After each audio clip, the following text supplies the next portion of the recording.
Boa tarde, estamos hoje aqui com o Bruno, que é psicólogo, especialista em saúde mental, mestre em criminologia. O homem tem um currículo extenso. Nós vamos falar sobre o 18 de maio, né, que tem um projeto Faça Bonito, movimento, que ele vai explicar um pouco o porquê dessa data, quando surgiu essa data. Certo, 18 de maio, primeiramente, boa tarde a todos. É uma enorme satisfação estar aqui falando sobre uma temática que é muito relevante para a sociedade, porque tem aumentado bastante alguns casos de abuso contra criança e adolescente. Então, o 18 de maio ele tem toda uma história, tem todo um processo. 18 de maio de 1973, uma criança foi encontrada morta, né, que é a Araceli. Ela tinha apenas 8 anos e ela foi encontrada com ácidos em seu corpo, foi encontrado indícios de estupro e foram verificar que eram pessoas que tinham um poder aquisitivo muito grande. Então, a partir desse caso, começou a se discutir mais sobre a questão do abuso contra criança e adolescente. Por isso que hoje a gente traz essa data como forma de prevenir as diversas outras Araceles que estão aí dentro da sociedade. O nosso tema hoje, na nossa conversa, é sobre abuso sexual. É um tema tabu, ainda infelizmente, mas que se a gente todo dia tem uma notícia relacionada a abuso sexual. Infelizmente ainda tem. Sim, ainda tem muitos casos, né? O importante é que hoje as vítimas, ela tem uma rede de acolhimento, que anteriormente ela ficava muito resguardada, não sabia como proceder diante desse caso de abuso, sobretudo porque os casos de abuso não vinham apenas de pessoas do ambiente externo, mas do ambiente interno, né? Ou seja, o abuso vinha do ambiente intrafamiliar, o que se torna cada vez mais difícil, porque pode ser o provedor familiar que comete o abuso e a família acaba encobrindo esse fato, esse trauma para a criança. Infelizmente, nas famílias é mais comum esse tipo de caso, né? Tem crescido o número de casos na família? Sim, porque o que acontece? Essa criança geralmente é alguém que tem um determinado vínculo. Então, para esse abusador chegar àquilo que ele deseja, ele precisa ter um vínculo maior com essa criança. Ele precisa estabelecer uma confiança. E para ele chegar, ele vai oferecer alguns meios para ele chegar, presentes, carícias inadequadas, né? Tem até uma musiquinha muito... O meu corpo é um tesourinho, não sei se você já ouviu falar, que é bem interessante, que está na campanha também do tesourinho, valorizando o corpo da criança. É algo que não é para ser tocado naquela idade, não tem uma maturidade suficiente para ser tocado. Criar uma orientação para que essa criança ela possa se defender desse processo. Ela não tem maturidade para compreender o que está acontecendo, mas ela tem maturidade para não permitir e entender que aquele corpo é dela. E isso só vai existir se a própria família, se a própria pessoa de confiança tiver uma orientação, tiver aí todo um cuidado com a criança e com o adolescente. A gente teve uma entrevista que a gente fez com a Larissa, que a gente abordou a gravidez na adolescência. De certa forma, os dois assuntos estão interligados, certo? Sim. Muito bem. E é muito, como que se diz, como faz para uma criança, porque ela tem uma confiança naquele parente, naquele tio, ela tem uma confiança. Como cuida uma criança depois dela ter sofrido isso?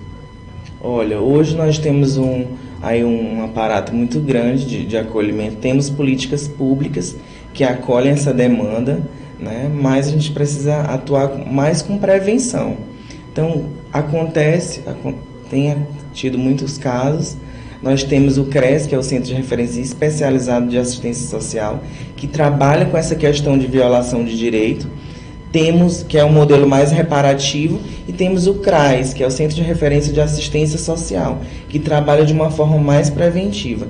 Então, se essa violação chegou, já aconteceu, vai para o CREAS. Se teve o abuso, vai para o CRES. Se existe uma suspeita, a gente precisa atuar com prevenção. Então, o CRAS ele precisa trabalhar essas questões. Né? Aí tem outros órgãos que são autônomos, né? Como o Conselho Tutelar também, que é responsável aí por orientar e fiscalizar essa integridade, essa dignidade da criança e do adolescente. Fora os números que as pessoas elas podem ligar, às vezes por medo elas não chegam a denunciar, então elas podem ligar para o número 188, que é o número do Centro de Valorização da Vida, que elas podem estar desabafando, falando sobre isso sem se identificar. E tem o Disque Denúncia também, que é o 100, que a pessoa pode estar fazendo essa denúncia aí de uma forma anônima, que às vezes um vizinho pode saber que está acontecendo dentro do ambiente familiar e ele pode fazer essa denúncia de forma anônima. Ainda continuando, né, relacionando o abuso sexual com a gravidez na adolescência, a gente falou sobre tabus, né, que devem ser quebrados.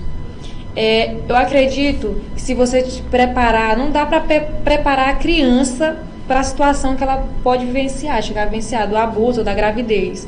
Mas tem que ter uma conversa para ela reconhecer quando ela tiver uma situação dessa e ela a encontrar uma forma de escape, de saída. Com certeza, Gabriela. E aí a gente pode compreender e colocar para a sociedade que é fundamental que os pais ou aquelas identidades de referência da criança possam orientar essa criança. Ela não tem maturidade, mas ela compreende. Então vai ser muito mais fácil falar sobre isso com ela se a família tiver todo um aparato, todo um acolhimento. Se não falar sobre isso, ela não vai saber como lidar.